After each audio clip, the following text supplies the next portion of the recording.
When Big Shaq's granddaughter was kicked out of the skies by a racist pilot, the world thought the story was over. But what they didn't see coming was Harper O'Neil rewriting the skies on her own terms, from stolen opportunities to an F-35 screaming defiance across enemy turf.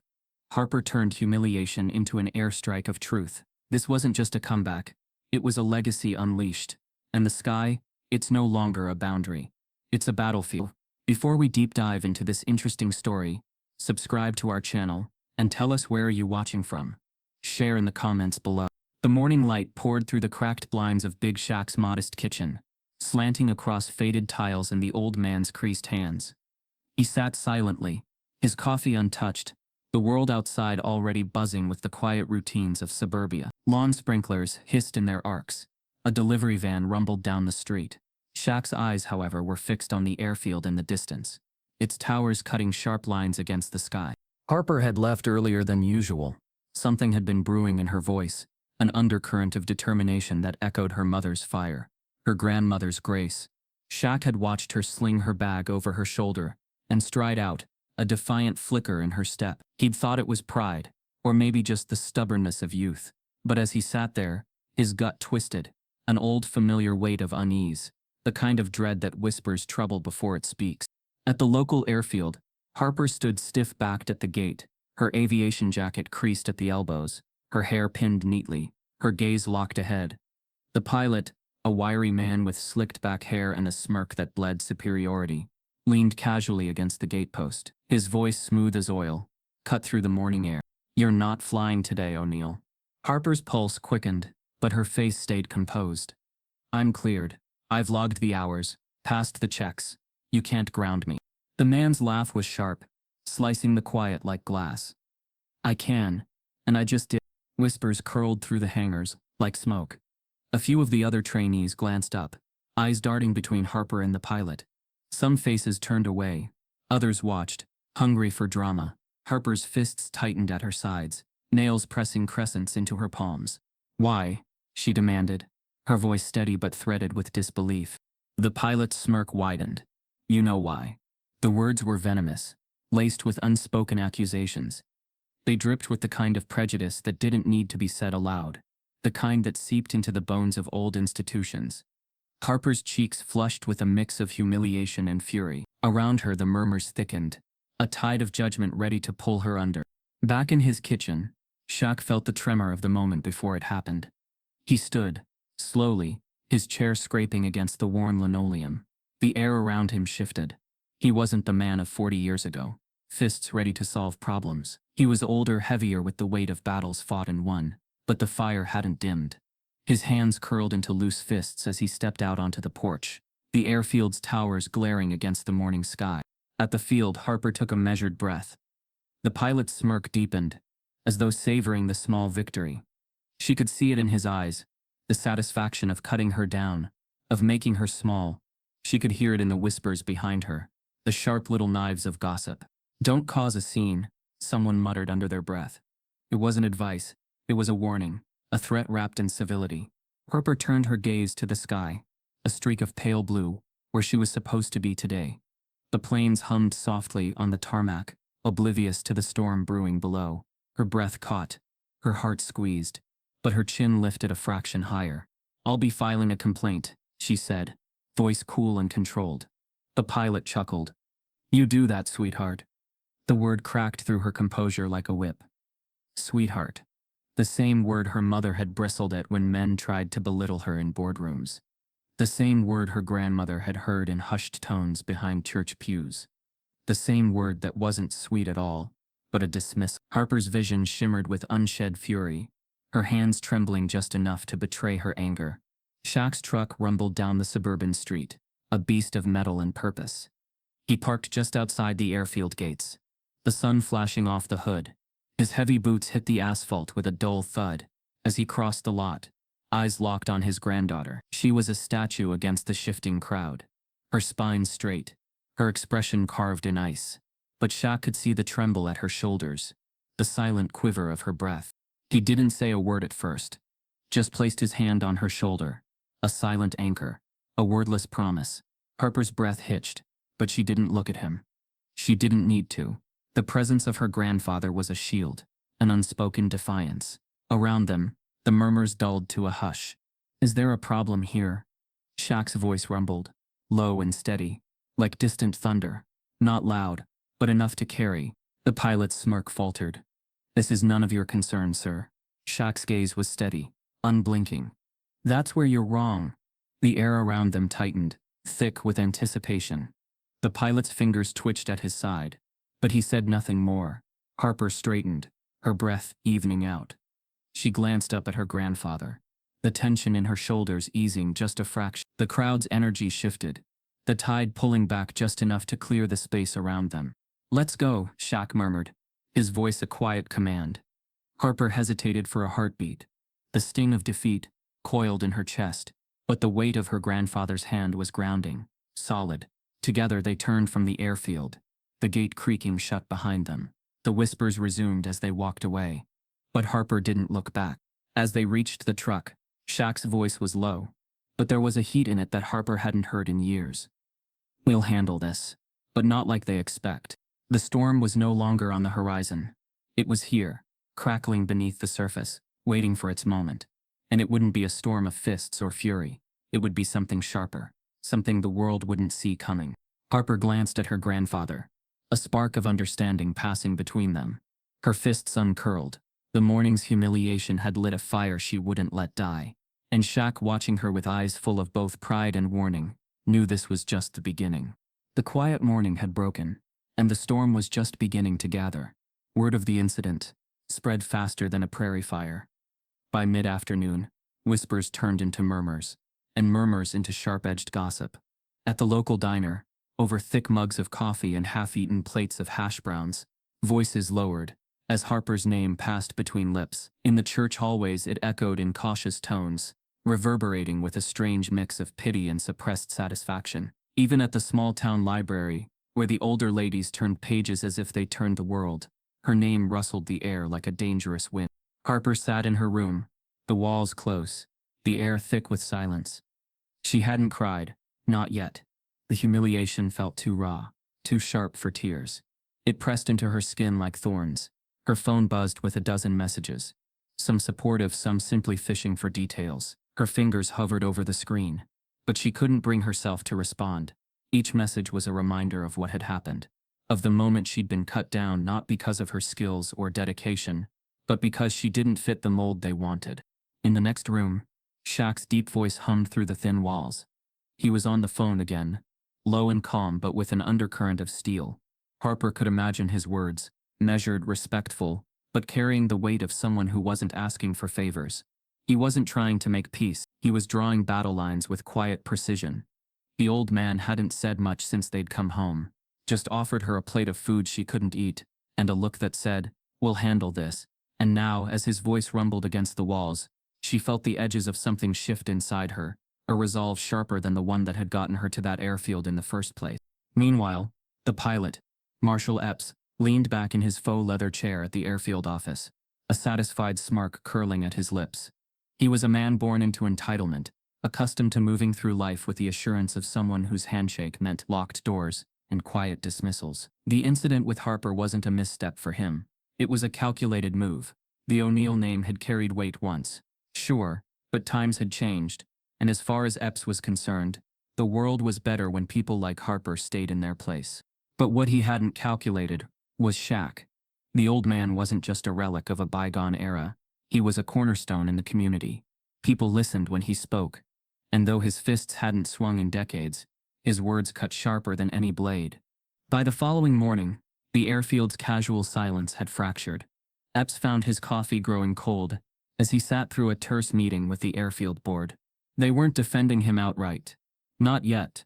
But their avoidance of eye contact spoke volumes. They mumbled about policies and procedures, about Harper's conduct and how perhaps she'd misunderstood. Epps smirked through it all, confident that the storm would pass, just as it always did. After all, these people knew where their bread was buttered. But the community outside didn't. In the grocery stores, and at the gas stations, people whispered about the O'Neill girl, about how she'd been humiliated, about how Shaq had stood beside her in silent defiance. And as the hours ticked by, The whispers turned into a quiet groundswell. It wasn't just about Harper. It was about every slight and dismissal, every door quietly closed, every opportunity denied. It was about the silent weight of being told no. Not here, not for you. At home, Shaq sat at the kitchen table, his phone face down, his coffee untouched. Harper sat across from him, her expression still tight with unresolved anger. She broke the silence first. "They're not going to apologize." Shaq's eyes were steady. "No, they're not. They're going to pretend it didn't happen. Until they can't," he said quietly. Harper's jaw tightened. "I should have said more. I should have." "You did what you could," Shaq cut in, his voice low but firm. "That's not your fight alone. It never was." She hesitated, her hands clenched on the tabletop. "Then what? What do we do?" Shaq leaned back, the chair creaking under his weight. "We don't beg. We don't yell. We show them exactly what they're afraid of. Quiet strength. Unshakable resolve. And we don't let them write the story." It wasn't a battle cry. It wasn't a call to arms. It was a quiet truth, layered with decades of understanding how these things played out. Harper swallowed hard, the fire in her chest cooling into something more deliberate. She wasn't just fighting for herself. This was bigger. Old wounds reopened, old silences shattered. That afternoon, the local paper published a small piece about the incident, carefully worded, almost apologetic in tone. It mentioned a misunderstanding at the airfield, and community tensions. But it didn't name Epps. It didn't name Harper. It didn't mention The editor, a man who'd known Shaq since their school days, had tried to walk a fine line, but the community read between the lines. And by sundown, the story had taken root. At the community center that evening, Harper stood quietly in the back, as a group gathered for a scheduled town meeting. She hadn't planned to speak, hadn't even planned to come. But Shaq's quiet nod earlier had said enough. "You don't have to shout, but you do have to stand." As the meeting turned to public comments, she found herself stepping forward, her voice steady even as her heart thundered in her chest. "I didn't come here to accuse anyone," she began, her gaze sweeping the room. "I came here because what happened to me isn't just about me. It's about who we are as a community. It's about whether we let people like that pilot define who gets to belong, who gets to dream." The room was silent, the weight of her words settling like dust in the air. "I didn't want to fight," Harper continued, her voice rising just enough. "But I won't be silent when someone tries to erase me, or my family, or anyone else who doesn't fit their version of the story. We belong here. We've always belonged here." Shaq watched her from the back, his expression unreadable but his eyes shining faintly. The old man knew what it meant to speak truth to power, to stand tall when the ground threatened to buckle, and now Harper was learning it too. Not through violence but through presence, through clarity, through the quiet, unshakable force of no more. After the meeting, as people drifted out in murmurs, some came to Harper quietly, offering words of support, hands clasped briefly on hers. Others simply nodded, a silent acknowledgement of shared understanding. Epps wasn't there, neither were his friends, but their absence spoke louder than their presence ever could. That night, as Harper and Shaq sat on the porch under a sky streaked with fading light, the air felt different. The storm wasn't over, not by a long shot, but its shape had changed. It was no longer a threat hanging in the distance. It was a current running through the community, a promise that the old ways wouldn't go unchallenged. "We're not done, are we?" Harper said softly. Shaq's laugh was low, a rumble like distant thunder. Not even close. And as the stars blinked awake overhead, Harper felt for the first time since that morning that the fight wasn't hers alone, and that it wasn't one they could lose. In the silence of the late evening, Shaq sat alone in his living room, the worn leather of the old armchair creaking softly under his weight. The house was dim, lit only by the faint glow of a single lamp near the window. Outside, the night hummed quietly, a distant cricket chorus brushing against the edges of his thoughts. The tension of the past days sat heavy on his shoulders, but his mind was elsewhere, not in the airfield dispute or the murmurs of the town, but somewhere deeper, older. The memories rose unbidden, as vivid as though the years had folded back. Lucille, his mother, her voice sharp and steady, her hands calloused but unyielding. He could see her standing at the front of a march, her hair pinned neatly, her back impossibly straight. She had stood in the face of jeering crowds, stood through the night as police dogs strained at their leashes, as white-shirted men muttered slurs that curdled the air. And through it all she had never once let them see her break. Shaq could almost hear her voice now. They win when you lose your dignity. That's the first thing they'll try to take. He remembered the quiet moments, too.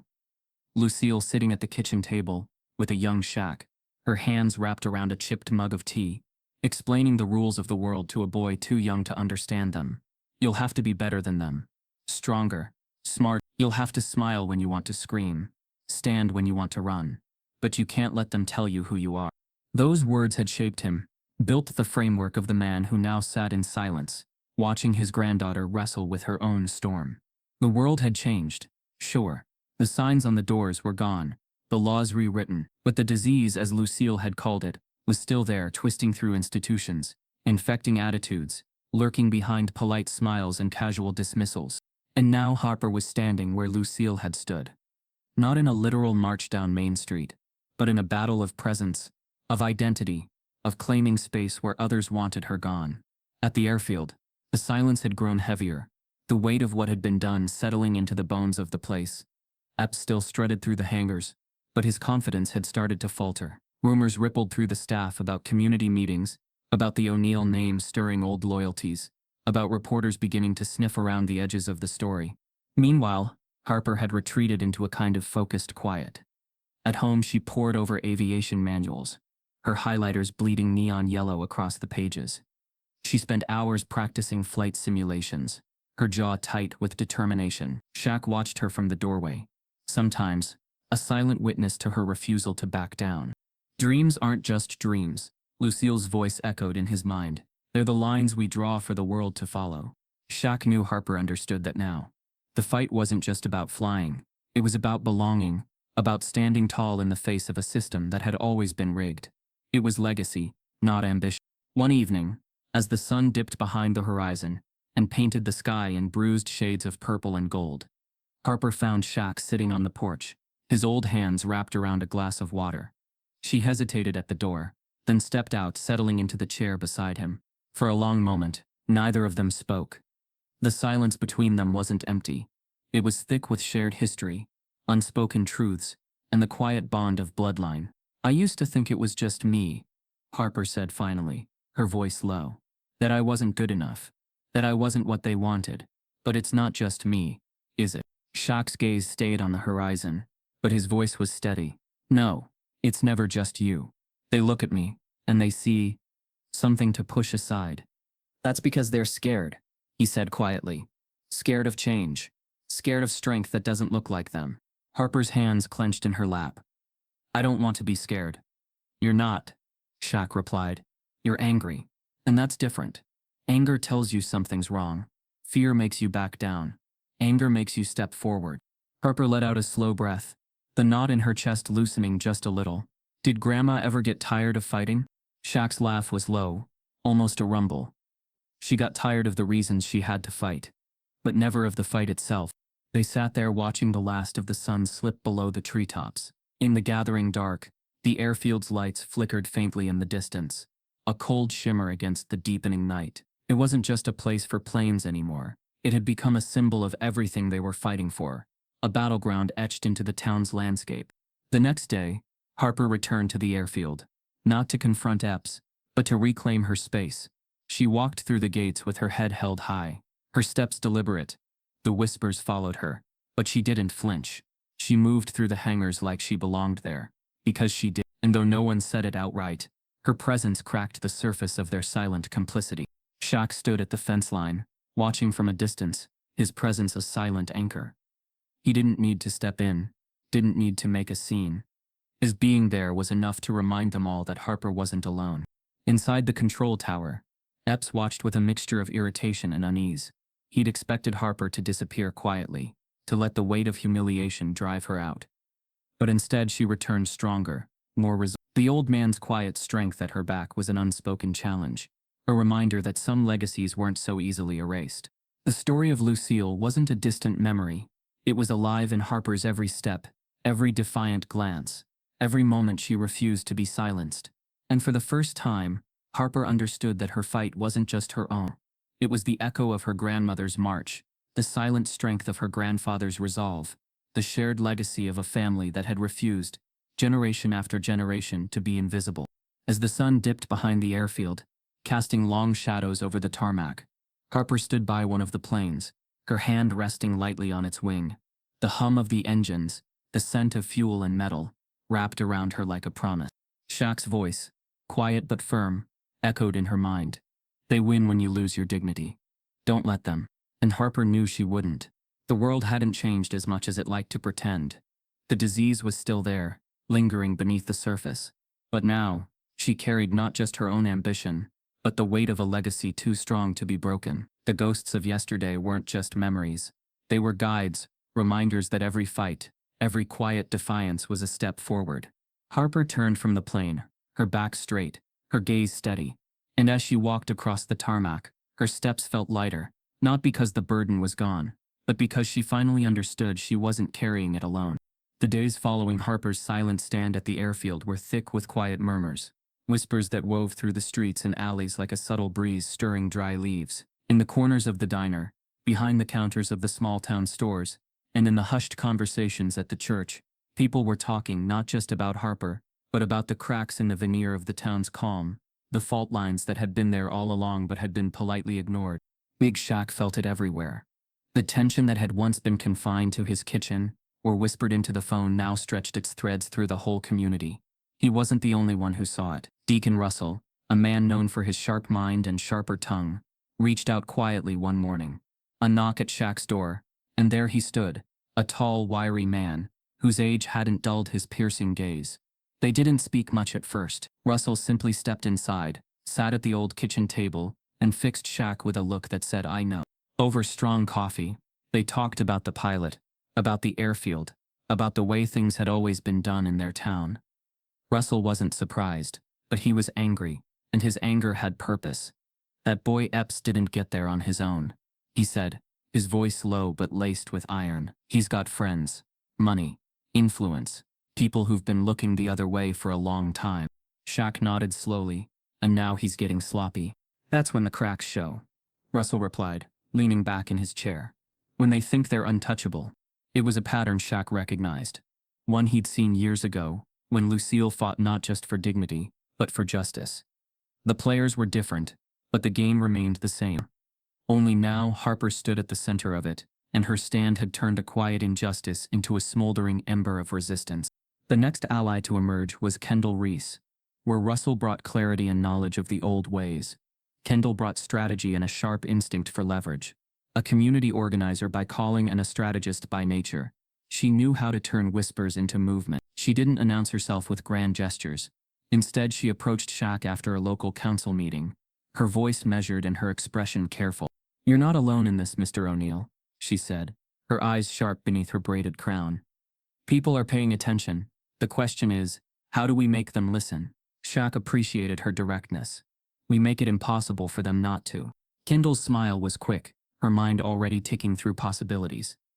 "I've been looking into Epps's records. He's not just a man with a mean streak, he's got his hands in a lot of places. Contracts, side deals, kickbacks from suppliers.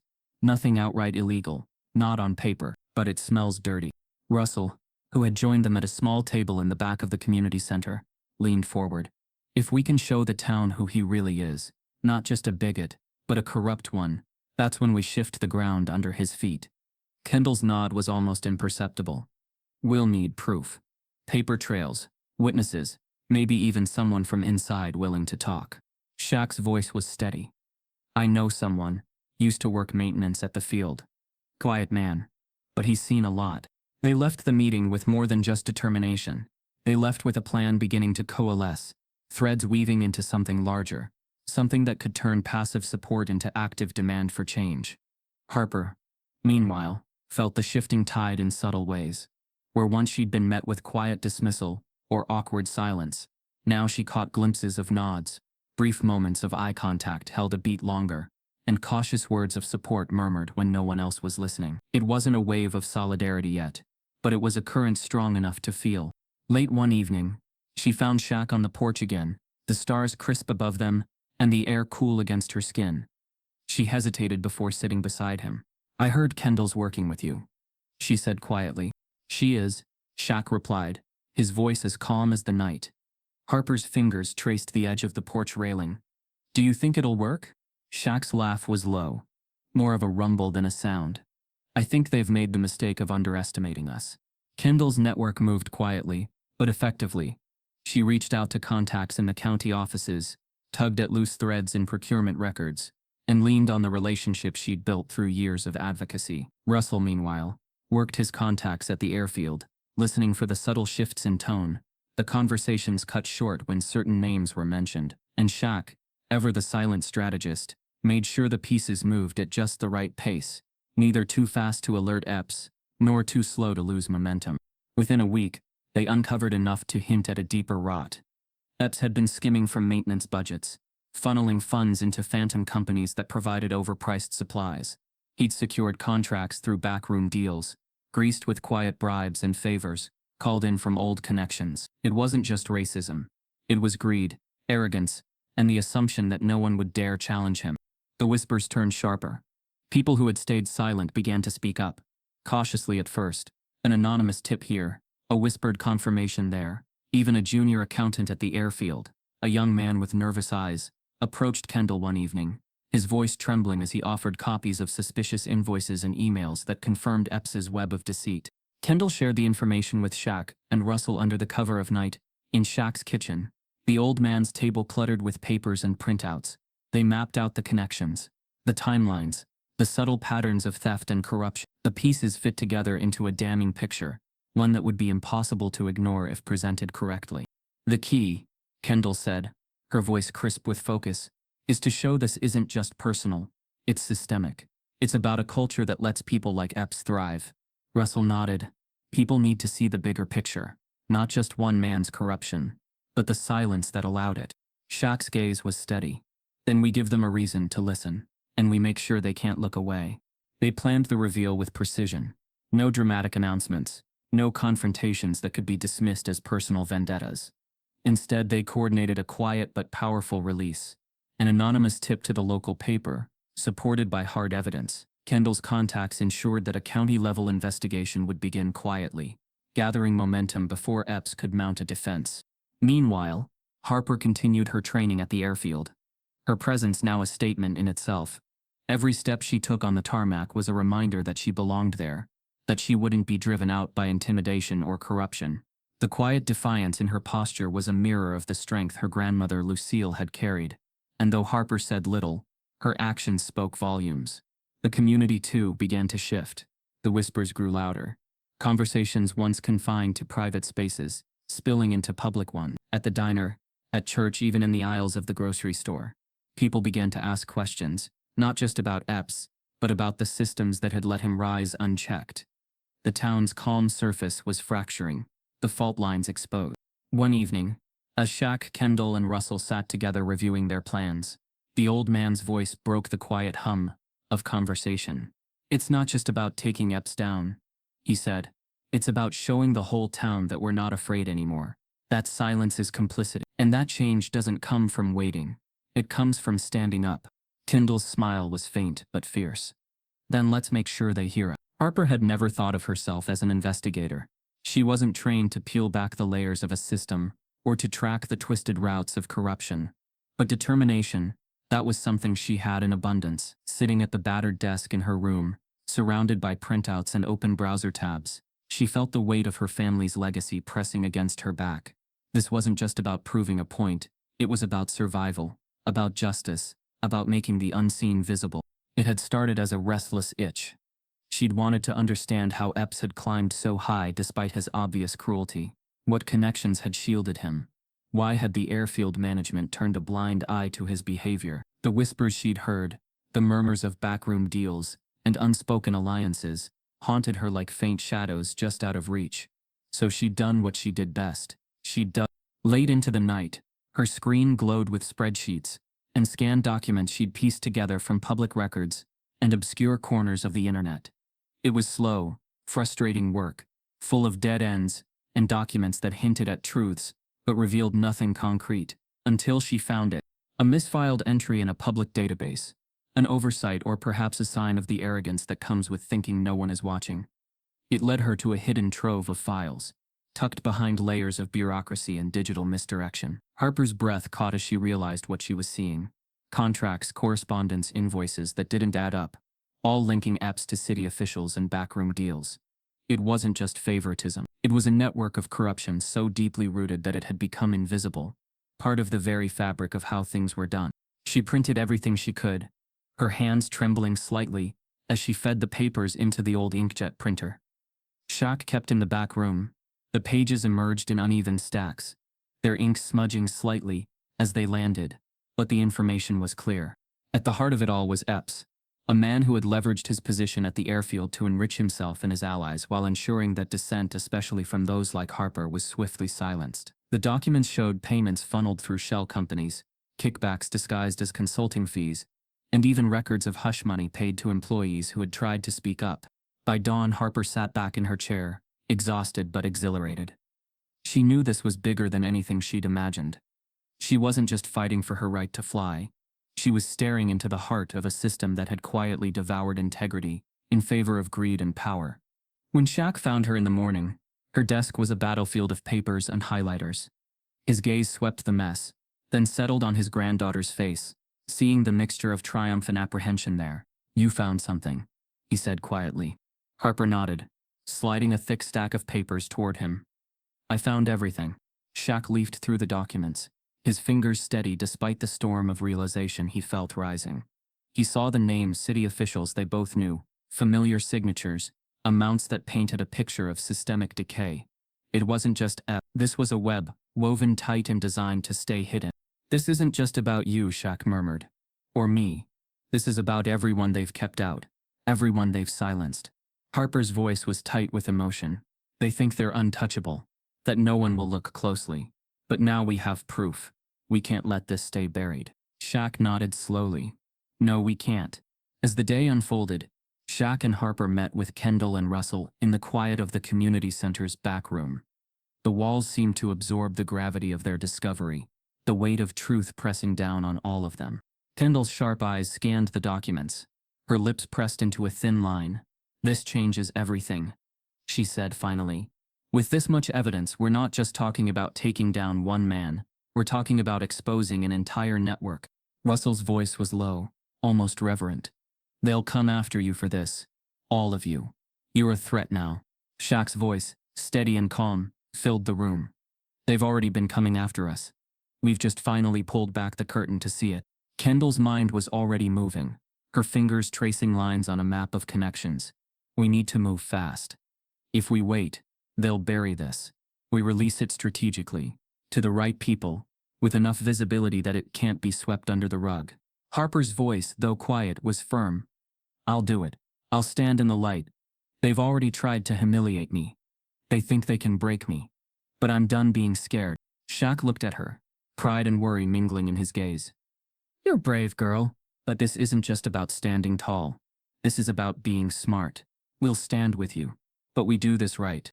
Over the next few days, the group worked like a machine, each playing their part with precision. Kendall orchestrated the release of the documents, crafting a narrative that connected the dots in a way no one could ignore. Russell reached out to old contacts in the press, ensuring that the story would land in the right hands. Shaq used his quiet influence to make sure the community was ready to support Harper when the storm broke. And Harper, for her part, prepared herself. She knew she was no longer just a pilot or a young woman fighting for her place. She was a symbol now, a beacon of defiance against a system that had thrived on silence. The night before the files were scheduled to be released, Shaq sat with her on the porch once more. The air was thick with tension, the sky heavy with unspoken fears. "Once this is out, there's no going back," Shaq said quietly. "I know," Harper replied, her voice steady. "But it's already gone too far. We can't stop now." Shaq nodded, the faintest hint of a smile ghosting his lips. "Lucille would be proud of you." The next morning, the story broke like a storm rolling over the town. Headlines splashed across local news sites, detailing the corruption, the cover-ups, the names of those implicated. The files Harper had unearthed were laid bare, their truths undeniable. Epps's smirk vanished, replaced by a cold, calculated panic. City officials scrambled to issue denials, but the weight of the evidence was too much. The community, once hesitant to speak out, now found its voice. Whispers turned to open outrage, and the tide that had begun with Harper's quiet defiance now surged into a flood of demands for accountability. For the first time, the system trembled, not from fists or shouted slogans, but from the quiet, unrelenting force of truth. And as Harper stood at the center of it all, her head held high, she understood the real meaning of legacy. This wasn't just about her. It was about everyone who'd ever been silenced, dismissed, or pushed aside. It was about changing the story. And it was just the beginning. In the dim light of the abandoned hangar, just outside of town, Harper stood facing the small training plane that Kendall had secured under the radar. Its frame gleamed faintly in the low glow of portable work lamps, its wings stretching like a promise. The space smelled of oil and dust, the air carrying a faint chill that tightened Harper's skin. "You sure about this?" Kendall's voice broke the silence, calm but laced with a hint of challenge. She stood a few paces away, arms crossed, her braided crown catching the lamplight. Harper nodded, her jaw set. "I'm sure. If I back down now, they'll think they've won. And they haven't."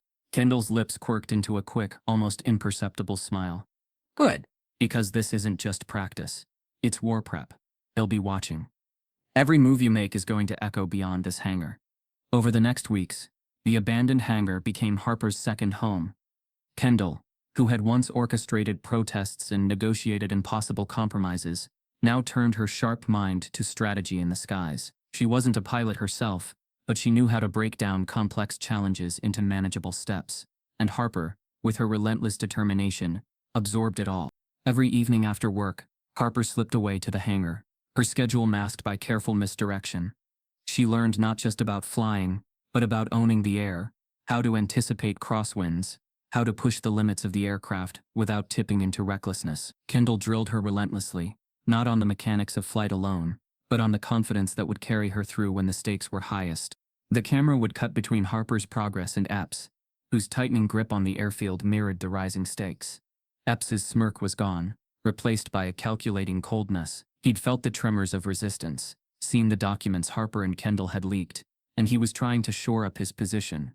New rules appeared overnight, designed to make it harder for outsiders to access the airfield. Longtime staffers who might have once been friendly now looked over their shoulders, their loyalties torn between self-preservation and justice. Meanwhile, Big Shaq watched his granddaughter's transformation from the sidelines. His voice threaded through these moments, a quiet narration steeped in both love and seething defiance. "When they tell you you don't belong," his voice would rumble against scenes of Harper's hands tightening on the yoke. "You don't ask permission, you take your space, claim it with every breath. Every move. You become undeniable." The training itself was brutal, not in physical hardship, but in the mental strain. Harper pushed through moments where her hands trembled against the controls, when her vision blurred from exhaustion and frustration. Kendall's voice would snap through the haze, cutting through her self-doubt like a whip. "Again.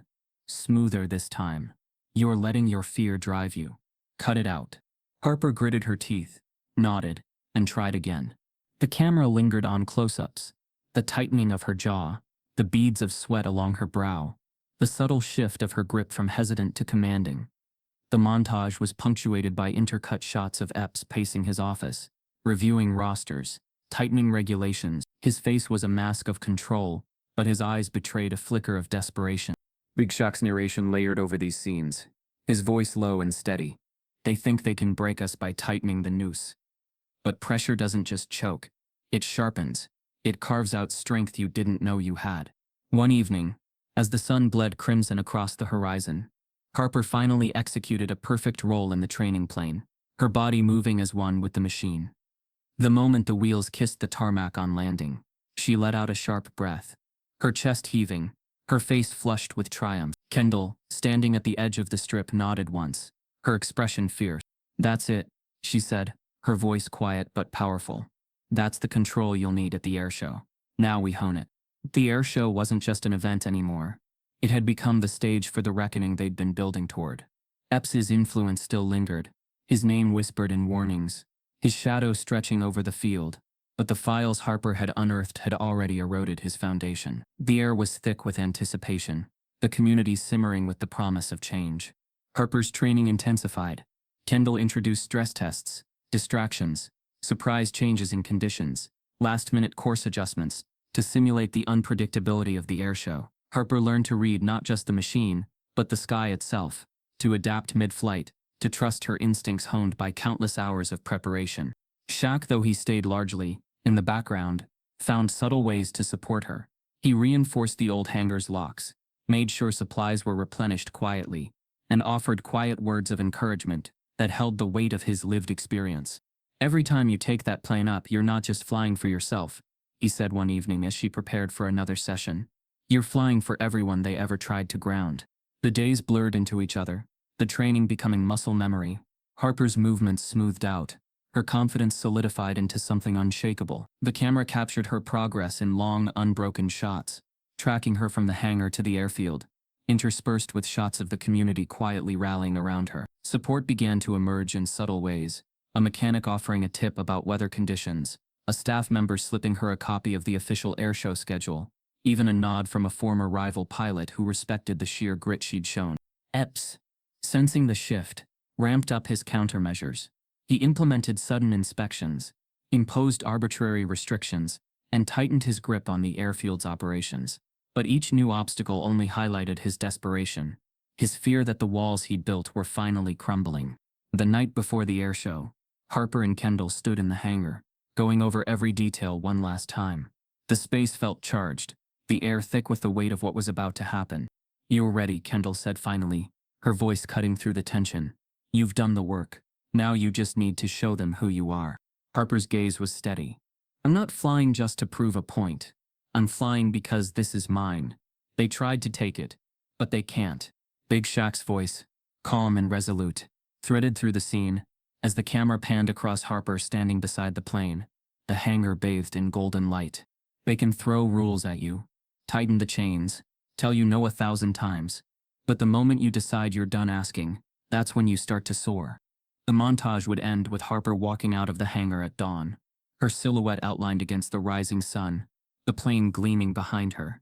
The air was electric with possibility, her steps echoing with the rhythm of determination. The community, though still hushed, was waiting for her to take flight, not just for herself, but for everyone who had ever been told they didn't belong. The next day wasn't just the air show, it was a reckoning, and Harper was ready. The morning sun rose sharp and clear over the town, casting long golden beams across the airfield. The usual tranquility of the place had given way to a nervous, expectant energy. The hum of engines, the shuffle of the gathering crowd, the low murmur of conversations. It was as though the entire town had gathered, pulled by the gravity of the day's promise. The annual air show, always a spectacle, felt different this year. There was a current in the air, something sharper than excitement. The undercurrent of whispers had become a quiet roar of anticipation. Epps moved through the preparations with a forced ease, his tailored uniform immaculate, his polished boots clicking against the tarmac. He nodded at staff, offered thin smiles to dignitaries, and posed for a quick photo with a sponsor. But beneath the surface, his mind churned. He knew the files Harper had leaked were only the beginning. Rumors of an official investigation had already begun to surface, and while he had allies who might still shield him, the ground was shifting. Today had to be perfect. He needed to control the narrative, to show strength and poise, to remind the town who held the reins. His grand plan was set, his display flawless, dramatic, a testament to his skill and authority, would overshadow the whispers of corruption. The community would see him not as a villain but as a master of the skies, the man who kept the airfield thriving. Meanwhile, behind the hangars, Harper stood suited up, her flight helmet in hand, her heart pounding a steady rhythm beneath her ribcage. The F-35 loomed behind her, its sleek form gleaming under the morning sun. Kendall adjusted the final straps of Harper's harness, her fingers steady despite the storm churning around them. "Everything's set," Kendall murmured, her voice crisp with suppressed urgency. "The files are loaded into the stream. The moment you are airborne, we trigger the feed. They'll hear you in real time." Harper met her gaze, the weight of what they were about to do tightening her chest. "They won't see it coming." Kendall's smile was faint but fierce. "No, they won't. And that's the point." Shaq, standing a few paces away, watched them with a gaze both proud and heavy. His voice, threaded with wisdom and quiet resolve, carried the weight of legacy. "They'll try to paint you as reckless, as impulsive," he said softly.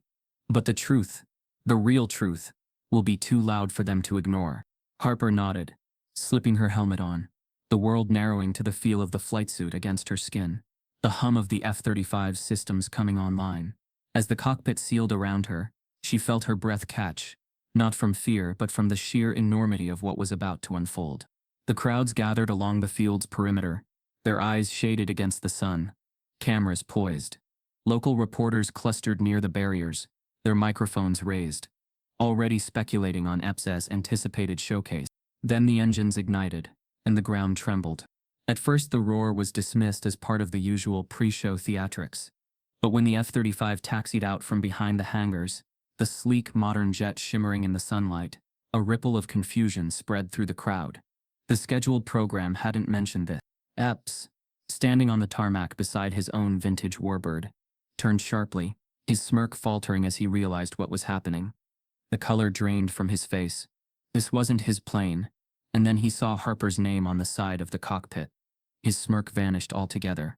The F-35 lifted off the ground with a smooth, controlled grace, its engines leaving a sharp, cutting trail in the sky. The crowd erupted into stunned gasps and scattered applause, the realization dawning slowly but with undeniable force. Cameras pivoted, drones zipped into position, news feeds shifted focus. Inside the cockpit, Harper's voice crackled over the comms, not just to air traffic control but to the live streaming feed Kendall had activated. Her voice was clear, steady, threaded with determination. To everyone watching, this isn't just a flight. This is the truth they tried to bury. The files you'll see in the stream are proof of corruption, of the system that's kept people like me, like all of us, grounded. Today we fly not because we're allowed to, but because we refuse to be silenced. As she spoke, Kendall's team triggered the release of the files. Screens across the world, on phones, tablets, news broadcasts, flickered to life with a flood of documents, contracts, emails, financial records, all implicating Epps and his network. The story couldn't be contained. Now, it was everywhere. Epps' face twisted, his carefully constructed image crumbling in real time. He barked orders into his radio, tried to summon control, but it was too late. The footage of Harper's flight, her voice echoing across the airfield, her declaration slicing through the noise, had already gone viral. The camera panned over the crowd, capturing expressions of shock, awe, and slow, dawning realization. The narrative had shifted irrevocably. This wasn't Epps' day anymore. This was Harper's reckoning. Big Shaq's voiceover, rich with both pride and the weight of history, cut through the montage of reaction shots. They tried to break her spirit, tried to make her small, but she rose higher than any of them could imagine. Not just for herself, for everyone who'd ever been told they didn't belong. In the sky, Harper executed a tight, controlled barrel roll. Her movements crisp, confident, undeniable. The F-35 shimmered against the blue, a symbol of defiance and resilience. The crowd erupted into cheers, not just for the skill of the maneuver, but for what it represented, a triumph not of arrogance, but of integrity. On the ground, Epps stood frozen, his world crumbling around him. His allies melted into the crowd, distancing themselves with practiced ease. Reporters turned their cameras away from him, drawn instead to the story unfolding overhead. Kendall, standing near the edge of the field, her phone still connected to the live stream, allowed herself a rare, genuine smile. "That's how you take back the narrative," she murmured. As Harper brought the F-35 down for a flawless landing, the cheers swelled into a full-throated roar. The moment her wheels touched the tarmac, she became more than a pilot. She became a symbol of change, of truth breaking through lies, of resilience that couldn't be silenced. The canopy lifted, and Harper stepped out, her helmet tucked under one arm, her posture straight and unwavering. The crowd surged forward, reporters shouting questions, cameras flashing, but Harper's gaze was steady, her voice calm. "We're not just telling our story today," she said, her words carrying over the hum of the engines and the buzz of the crowd. "We're rewriting it, and we're not done." Shaq's voiceover closed the scene, low and resolute. This wasn't just about a flight, it was a declaration. A reminder that the sky doesn't belong to the few who claim it. It belongs to all of us. And once you've tasted freedom, you can't be grounded again. As the crowd swelled around Harper, the camera pulled back, capturing the airfield bathed in sunlight, the F-35 gleaming, the banners fluttering in the breeze. It wasn't just an air show. It was a new beginning. The storm hit harder and faster than anyone had expected. By mid-morning, the airwaves crackled with breaking news bulletins. Headlines screamed of corruption at the highest levels of the airfield's administration. The names that had once been whispered in cautious tones now blazed across screens and front pages, accompanied by evidence too damning to refute.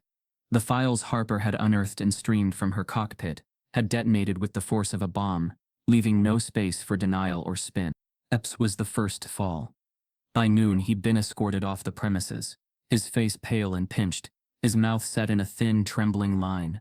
Reporters thronged around him, shouting questions, their cameras capturing every flinch, every bitter glance he cast at the cameras. Gone was the polished veneer, the practiced smirk. In its place was a man cornered, stripped of power, grappling with the realization that the empire he'd built was crumbling beneath his feet. His allies, sensing the shift in the wind, scattered like leaves in a storm. Some issued public statements, distancing themselves from him, denouncing his actions with a sudden burst of contrition. Others slithered into silence, hoping to weather the fallout unnoticed. But the files Harper and Kendall had released were thorough, connecting names and transactions, implicating more than just Epps. The rot ran deep, and no one could claim ignorance. The airfield's management found themselves in the crosshairs of a rapidly expanding investigation. Federal agents appeared, their crisp suits and quiet authority slicing through the thin defenses of boardroom denials. In town, whispers swelled into a chorus of anger, disbelief, and cautious vindication. Those who had once turned a blind eye now found themselves questioning everything they had accepted as normal. At home, Harper sat with her laptop open, scrolling through the torrent of news coverage. Her hands trembled slightly, not from fear but from the sheer weight of what had been unleashed. She'd thought the files would speak for themselves, that the truth would be enough to turn the tide. But the reality was messier, more chaotic. Kendall's voice on the phone was steady but sharp. "We've cracked the door open, Harper, but it's going to get ugly. They'll fight back, deny, distract, discredit, be ready for it." Harper swallowed hard. "I thought the truth would be enough." Kendall's sigh was heavy with experience. "It should be. But people in power don't just give up their seats. They dig in. They look for scapegoats. You've exposed them, and now they'll come after you in ways you didn't expect." The first betrayal came quietly. One of the junior mechanics who had once offered Harper quiet support was caught leaking misinformation to the press, suggesting that Harper's files were incomplete, that she'd manipulated the data for personal gain. It was a desperate move, transparently orchestrated by those scrambling to salvage their positions. But it stung. Shaq found Harper sitting alone on the porch, her shoulders hunched, her gaze fixed on the distant glow of the town lights. He sat beside her without a word, the silence between them thick with unspoken fears and quiet strength. "They're trying to paint me as the villain," Harper said finally, her voice low and tight. Shaq's gaze was steady. "That's what they do when they're scared. They turn the truth into a weapon against the one who spoke it. But what if it works? What if they convince people I did this for attention, or revenge?" Shaq's laugh was low, a rumble that vibrated in the quiet night. "You didn't just tell a story, Harper. You showed them the proof. You didn't just speak, you flew it across the sky. They can't erase that, no matter how hard they try." The next blow came not from the opposition but from within. A close family friend, someone Shaq had trusted for decades, was revealed to have been complicit in the network of corruption. His name appeared in the files, his signature on contracts that diverted funds meant for community programs into private accounts. Shaq's hurt was palpable, a silent grief that pressed lines deeper into his weathered face. "I thought he was one of us," he murmured, the betrayal cutting deeper than he let on. Harper, her hand on his shoulder, felt the weight of legacy in that moment, the understanding that even victory could come at a price, that truth could reveal not just enemies but fractures within one's own circle. In the days that followed, the media frenzy reached a fever pitch. Shaq's family, once respected and quietly admired, found themselves thrust into an unrelenting spotlight. Reporters camped outside their home, camera crews jostled for position, pundits debated Harper's motives and character. Some praised her courage, others questioned her integrity. The airfield, meanwhile, descended into chaos. With Epps gone and the management under investigation, operations ground to a halt. Contracts were frozen, staff were laid off, and the once proud institution became a symbol of rot and decay. The community, though angry at the betrayal, felt the loss keenly. The airfield had been more than just a place of business. It had been a part of the town's identity. Now it stood tarnished, a monument to greed. Kendall, ever the strategist, kept Harper focused. "This is what they count on," she said during a late-night strategy call. "For the dust to settle, for the outrage to fade, for everyone to move on. But if we keep the pressure, keep the truth front and center, we can force real change." Harper's voice was steady. "I'm not backing down." But the weight of the fight was heavy. Harper found herself waking in the middle of the night, her mind racing with doubts and fears. She felt the sting of whispered accusations, the loneliness of standing at the center of a storm. Shaq, too, bore the strain. Old friends grew distant, unwilling to be caught in the fallout. He received veiled warnings, subtle reminders that challenging entrenched power came with consequences. But his resolve, hardened by a lifetime of quiet resistance, held firm. "The cost of silence," he told Harper one evening as they sat side by side, "is far greater than the cost of truth, even if it leaves scars." The investigation widened, pulling in more names, exposing layers of corruption that reached beyond the airfield into city contracts, political favors, and community funds. Each revelation was a fresh wound, a reminder that the fight wasn't just against one man, but against a system that had thrived on complicity and fear. Harper's determination became a beacon. Community members who had stayed silent now found their voices, coming forward with their own stories of exclusion and exploitation. Local leaders who had once ignored the whispers now faced questions they couldn't deflect. But with visibility came vulnerability. Harper's family received threats, anonymous calls, veiled messages, nothing overt, but enough to chill the air. Kendall's network worked quietly to provide protection, while Shaq's presence, solid and unwavering, became both shield and warning. In the end, Epps's empire collapsed, not with a dramatic confrontation, but with the quiet unraveling of his power base. Contracts were voided, funds seized, alliances shattered. He faced charges not just for corruption, but for the long pattern of silencing and discrimination that had finally been brought to light. But the victory was bittersweet. The town was left grappling with its complicity, its silence, its readiness to look away. Harper and Shaq's family, though vindicated, bore the marks of the fight. Relationships strained, trust broken, the knowledge that justice wasn't clean or simple. One evening, as the sun set behind the tattered silhouette of the airfield, Harper stood beside Shaq, watching the fading light paint the sky in bruised shades of gold and purple. "We won," she said softly. Shaq's gaze was steady on the horizon. "We changed the story. That's more important." Harper nodded, feeling the weight of that truth settle into her bones. It wasn't just a win, it was a reckoning, and though the scars would linger, the sky above felt just a little bit wider, a little bit free. The dawn broke not with fanfare, but with a quiet radiance that painted the airfield in soft gold. The shadows of the past, long and heavy, receded beneath the warmth of the rising sun. It was the first morning in months, where the air felt different, lighter, as though the weight of secrets and silence had finally lifted, allowing the ground to breathe. Harper stood near the edge of the tarmac, watching the light spill across the rows of planes, her reflection caught in the polished metal. Around her, the airfield buzzed with new energy. Mechanics working in tandem, trainees practicing under the watchful eyes of new instructors, the low hum of conversations threaded with hope rather than fear. Behind her, a group of young aspiring pilots gathered, their eyes wide with a mixture of excitement and uncertainty. They weren't just watching a demonstration, they were witnessing the remaking of a space that had once excluded them. Now, it was theirs to claim, to shape, to make better. Harper turned, her flight jacket crisp against the morning air, and approached the group. They straightened instinctively, though their postures reflected eagerness rather than rigid discipline. "You're here because you refuse to be told no," Harper said, her voice steady, clear. "You're here because you believe the sky isn't for the few, it's for all of us. And you're going to prove that every time you take off." A murmur of agreement rippled through the group, their faces lighting with quiet determination. Shaq watched from a distance, his arms folded loosely over his chest, his expression one of quiet pride. His voice, rich with memory and the weight of hard-earned wisdom, threaded through the scene as a narration. "They thought they could keep the sky for themselves. They thought they could silence us, push us aside, make us forget who we are. But they forgot something. They forgot that justice isn't given. It's fought for, breath by breath, day by day. And when you fight for it, you don't just win a battle, you change the world." The airfield itself bore the marks of that change. The old management offices, once symbols of exclusion and backdoor deals, had been replaced with open, transparent spaces.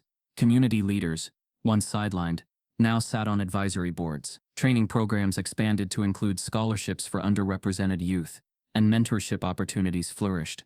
In one corner of the field, a mural had been painted, a sweeping depiction of Harper in flight, the F-35 soaring across a sky scattered with stars, and the faint outlines of names long overlooked.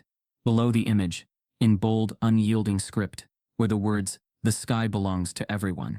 The story wasn't just viral, it was alive. Media outlets had covered the collapse of the old power structures, but it was the human element that captured hearts. Videos of Harper's flight, of her defiant broadcast from the cockpit, circulated across platforms, sparking conversations far beyond the town's borders. Interviews, op-eds and think pieces analyzed the significance of her stand, the symbolism of reclaiming space once denied. But for Harper, the spotlight wasn't the goal. The real victory was quieter, more profound, the knowledge that her actions had opened doors for others, that the system had been forced to confront its own failings. She stood not as a hero but as a testament to resilience, to the power of persistence and truth. One afternoon, she visited the community center, where a small exhibit had been set up to honor the fight.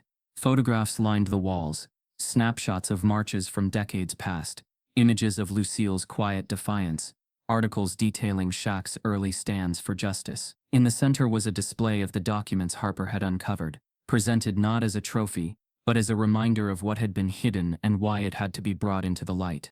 Kendall, standing beside her, spoke quietly. "You did more than expose them. You gave people permission to hope again, to believe that change isn't impossible, no matter how deep the rot runs." Harper nodded, her gaze lingering on a photograph of her grandmother, Lucille, standing tall, amidst a sea of protest signs. "She fought for this before I was even born, and now it's my turn to carry it forward. Not just with words, but with action." In the weeks that followed, the airfield became a symbol not just of resistance, but of renewal. Schools organized field trips to witness the transformation firsthand. New programs were launched to mentor young pilots from marginalized communities. Scholarships were established in Lucille's name, honoring her legacy and ensuring that her fight would never be forgotten. Shaq's narration over these scenes was both a eulogy and a promise. It's easy to forget, in the noise and the headlines, that real change doesn't come from one person alone. It comes from every voice that refuses to be silenced, every hand that reaches out to pull another up. It comes from standing tall, even when the world tells you to sit down. And it comes from remembering that the sky, like justice, doesn't belong to those who hoard it. It belongs to all of us. Harper found moments of quiet in the midst of the transformation, sitting at the edge of the runway in the early morning, watching the horizon stretch wide and open, walking through the hangars, exchanging nods with mechanics who once wouldn't have met her eyes but now greeted her with respect, standing by her plane, running her fingers over the fuselage like a silent conversation between past and future. In one particularly poignant scene, she led a group of new trainees through their first walk-around of a training aircraft. Her voice was calm, patient, instructive, but beneath the professionalism was a current of pride, of passing on not just skills, but the right to claim a space, once denied. "You're not here to prove you deserve to be here," she told them, her tone firm. "You're here because you do belong. And every time you take that seat, every time you lift off, you remind the world of that truth." The camera lingered on the faces of the trainees, young, diverse, determined, their expressions a blend of awe and resolve. In the final scenes, Harper stood beside Shaq at the edge of the airfield, watching as a formation of planes took off in the sunrise. The engines roared softly, the contrails carving paths across the sky like signatures on a canvas. The town gathered behind them, the mood one of quiet celebration, of marking not an end, but a beginning. Shaq's final narration, rich with layered emotion, closed the circle. "They'll write books about what happened here. They'll analyze it, dissect it, turn it into headlines. But we know the truth. This wasn't just about bringing down a corrupt man, or breaking a system that had grown too comfortable. It was about reclaiming what's ours. Our dignity, our space, our right to dream. The sky was never theirs to own. It belongs to all of us. And today we made sure they remember that." As the camera panned upward, tracing the path of the ascending planes against the glowing sky, Harper's voice cut through, soft but unwavering. "We're not done. We're just getting started. The final shot lingered on the open sky, the planes disappearing into the light, the words "the sky belongs to everyone" etched in white across the horizon, leaving the audience breathless, inspired, and ready to carry the story forward. The story doesn't end here. It's a spark, a reminder that standing tall changes everything. Join the voices rewriting the rules, challenging the silence, and claiming the sky. Because the truth isn't just told, it's carried forward, with every voice that refuses to be quiet.